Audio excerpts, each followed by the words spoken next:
hear from him momentarily. But in case you need a reminder on this season's huge changes in Phoenix, let's do that now, because both Bradley Beal and Kevin Durant, they're no longer with the team. Beal agreed to a buyout. He joined the Clippers. Durant, he was sent to the Rockets in a historic 7-team trade. Jalen Green and Dillon Brooks, they formed part of the Suns' return in that deal, but Phoenix also replaced Mike Budenholzer with first-time head coach Jordan Ott, who of course spent 7 seasons as an NBA assistant coach. And the Suns, they also signed their all-time leading scorer Devin Booker to a 2-year, $145 million max extension. The 28-year-old, he enters the season with 5 years and over $300 million left on his deal. He spoke earlier today. You know, not getting to where we wanted to with Kevin and Brad, 2 guys that I have a high respect for and always will. You know, the opportunity to play alongside them was, you know, a lot in its own, but, you know, it'll always be a disappointment to me to, you know, not do what, you know, we all sought out to do. I'm excited to play with Book. I think it's going to be a good situation. I think I'm going to be able to learn a lot from him, while at the same time, you know, adding what I could bring to the table. I think we're going to complement each other a lot, especially, you know, with the system that Ott's got us playing in. I think we're going to be playing fast, and I think we're going to be able to create a lot for each other and create for others. So I'm very excited about it, and I think we're going to shock a lot of people too. Well, if you can shock Big Perk, then you know you've really done something. Kendrick Perkins is here alongside our front office insider, Bobby Marks, our senior writer, Tim Bontemps. Perk, I'm going to start with you here. You heard Jalen Green. He says they're going to shock a lot of people. Does this include you? You're damn right it do. I'm waiting for them to shock me, especially after the performance Jalen Green put on last in the postseason, averaging about 9 points, is the reason that the Rockets got rid of him. But I'm looking at Devin Booker right now, and I'm saying he's on the clock. And when I say on the clock, it's time for Devin Booker to show the world that he belongs, right? And when I say belong in the company of an Anthony Edwards, belong in the company of an SGA. Can he be a guy that could be that guy, that number one option of this Phoenix Suns franchise? And I'm waiting to see it. Like, yes, he went to the NBA Finals, you know, 3 or 4 years ago. 2021. And yes, but he had CP3. He had CP3. He had DeAndre Ayton. And now all of a sudden you done lost a lot of coaches throughout these last 4 years. You done lost a lot of players. Now I'm ready to see, and it's time for Devin Booker to prove that he belongs in that elite company.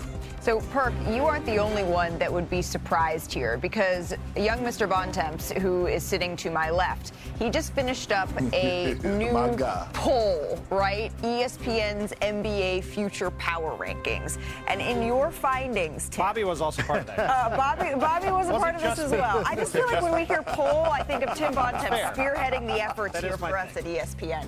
The Suns, they finished near the very bottom. Is that right? They finished at the bottom. Dead last. Okay. Dead last. As you can see here, they're 30th in the Future Power Rankings. And look, when you look at where the Suns are at, it's not a huge shock, right? This ranking takes into account what your draft pick situation is. The Suns obviously don't have any draft picks going forward. It takes into account your financial situation. They just waived $100 million of Bradley Beal's contract.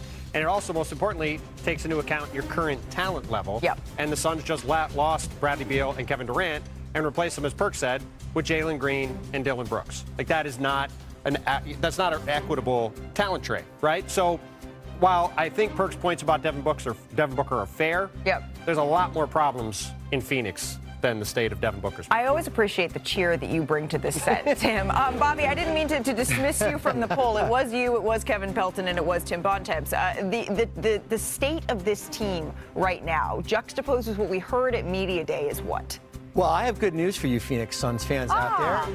About 3 years ago, we also had the New York Knicks on the bottom of the Future Power Rankings, and look where New York is right now as far as a contending team in the Eastern Conference. I will say this, and it might be shocking to you, they're in a better spot right now than they were a year ago because they have ripped the Band-Aid off of an experiment that did not work with Kevin Durant and Bradley Beal but it's 2 years later, and now they're cleaning up the pieces here with some younger players, with certainly Mark Williams, who they went out and made a trade for Malowich. The problem, though, Malik, is they don't have the draft equity to kind of get them out of this hole, and they're still sitting on this Bradley Beal money, nearly $20 million a year. It's almost too late, 2 years later than when the CBA started to put the really teeth in, and they learned a valuable lesson. You can't just go out and trade for high-priced players and give up the farm to do so here, and there's a lot of digging to do so. And the Western Conference, as you know, is a bear.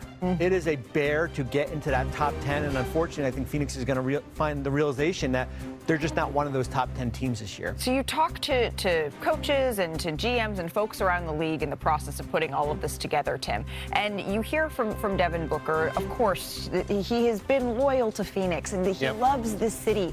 What do you think he should be looking at this season to be put around him to continue to feel good about this extension that he just signed? Well, I mean, to me, it's a question about what does Devin Booker want, right? If Devin Booker wants to spend his career with the Phoenix Suns and to try to be, go down as the best player in the history of the Suns franchise, I think that's a perfectly honorable thing to do. We just saw Damian Lillard spend a whole bunch of time with Portland. He's going to go down as probably the best player to ever play for the Blazers. Like, that's a cool legacy to have. But if he wants to be a guy who has a chance to compete for championships, let's just be honest. In his prime of his career, that's not going to happen with the Phoenix Suns. There's way too much work to do. As Bobby Marks said, it's good that they ripped the Band-Aid off. They had to rip the Band-Aid off and stop digging. That's the first way to get yourself out of a problem. The problem is they've dug a hole the size of the Grand Canyon. So now to get out of it, it's just literally going to take time, even if they do everything right. So like I said, to me, this is about what does Devin want his career to be. He wants to be a one-team player, and he wants to spend his career with the Suns. I think that's great. But if he does want to be a guy that's competing at the highest level, it's hard for me to see a realistic path that happening with the Suns. Perk, you've been a fan of Devin Booker's over the years. Last word on this. Well, I just want to see his leadership elevate, right? We heard last season after he came back from the Olympics, he talked about how he wanted to be a better leader.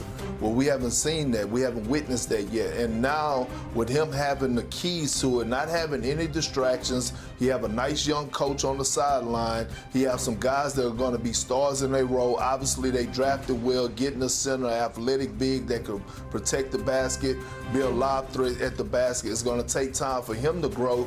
Like, how are you going to guide and lead a Jalen Green the way that CP3 took Devin Booker under his wing? It's time for him to show up and show out. No more talking. Let the game do the talking, and also show that this organization has a foundation and that it's not built on sand. Well, we are going to have Governor. At first, I thought you said thin. I said, is it built on thin or built on sand? We are going to have. The East is more open than it's been in years. But I feel like every time you say that, then it proves not to be true. But in this case, it's because of injuries, right? Jason Tatum, Tyrese Halliburton. Nevertheless, the Cavaliers and the Knicks, they do have the shortest odds to win the conference. And speaking of the Knicks, they held their media day yesterday. Here's what they had to say about their starting lineup. It will materialize throughout camp. I think it's too early to go in and say, hey, this is what's going to happen. The roster